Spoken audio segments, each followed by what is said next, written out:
Hey kids, welcome to week 8 of Love in the Time of Quarterbacks.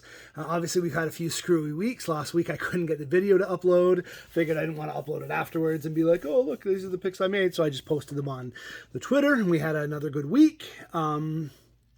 Obviously, the Broncos let us down. I still think they were the right play. Zach Wilson absolutely fumbled that ball. It should have been a fumble 6, and that game would have been absolutely different. I do think the Broncos would have won if that call had gone the right way, but it didn't, and you can't cry about missed calls. At the end of the day, we got that one wrong.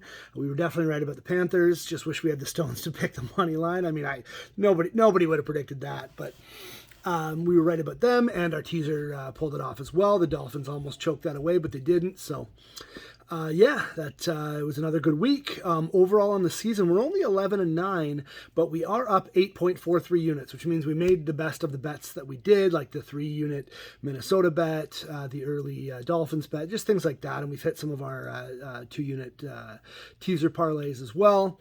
So, generally we've done pretty well.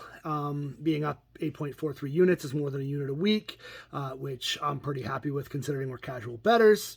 This week I've got 2 sides and a teaser as usual. So without further ado, we'll go right into it. First, I like Indy minus 2.5, playing against Washington. They're hosting Washington. I just think that Indy is finally getting it, maybe not getting it together. I thought that at moments they looked better against the Titans. I think Washington's a really bad football team. I don't know why. I like Indy. I think that anybody is an upgrade from who Matt Ryan has been this year. I think they're going to get some energy with Ehlinger. I'm also a big Sam Ehlinger guy. I have a lot of his rookie cards. I have him in both of my big dynasty leagues. I'm debating starting him. It's him or Goff as my QB2 in one of them this week.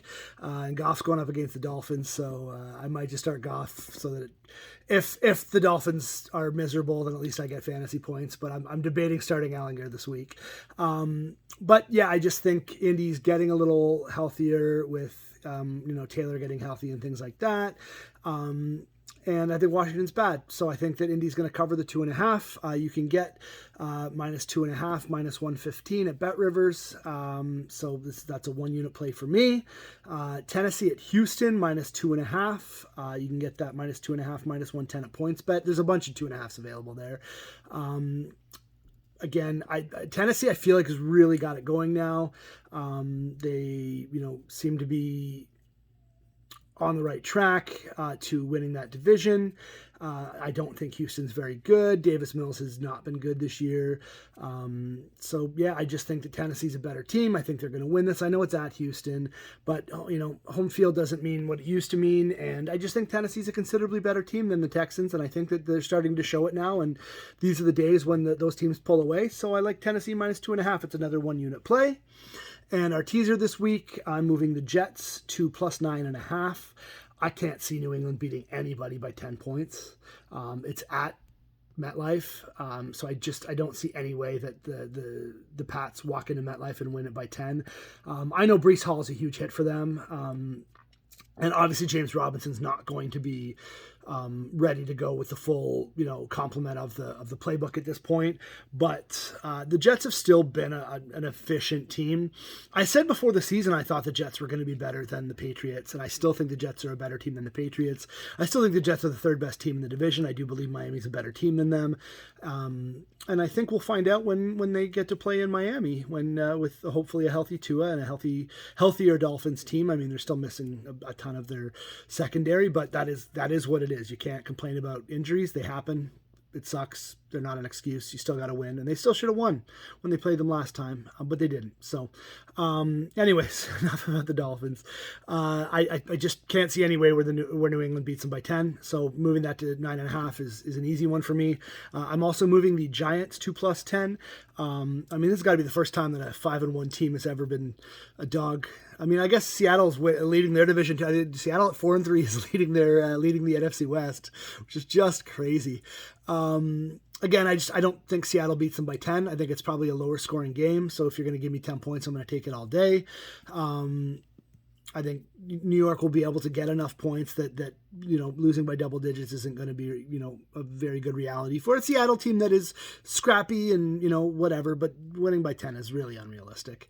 And then I'm moving, and this is one that I wouldn't normally do because I'm not really moving it through enough key numbers, but I've moved the Bills from 10.5 down to 3.5 versus Green Bay.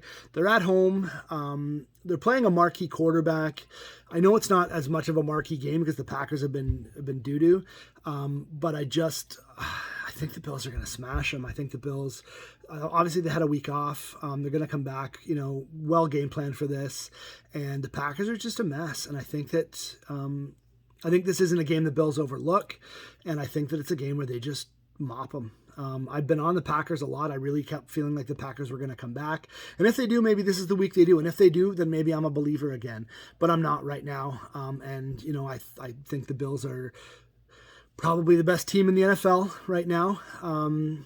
And I hate to say that, but it's what I think. And so I think they're going to smash the Packers at home. So that, again, is Jets plus 9.5, Giants plus 10, and Buffalo minus 3.5. That's a 2-unit, 7-point teaser.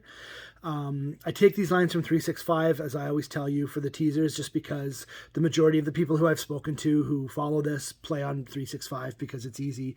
It is a square book, but it's also an easy book to use. And honestly, I mean, we're all squares anyways, right? So it is what it is. The other two plays I have are Indy minus 2.5, minus 115 at Bet Rivers for a unit, and Tennessee minus 2.5, minus 110 at PointsBet for a unit. Otherwise, guys, same things as always. Don't bet with more than you have. Be responsible. And part of being responsible is never touching Barstool. Don't touch their book. Don't read their stuff. Don't follow them on any social accounts. Portnoy's a scumbag. They're all scumbags. They're just disgusting. And yeah, I mean, just stay away. They're absolutely awful. Otherwise, guys, have a great one. Let's watch the Dolphins smash the Lions. I'm supposed to be in Detroit this weekend, but due to some stuff that came up, I will not be there. But I'll be at home watching the Dolphins smash the Lions and enjoying every minute of that. So, fins up, baby. Have a great weekend.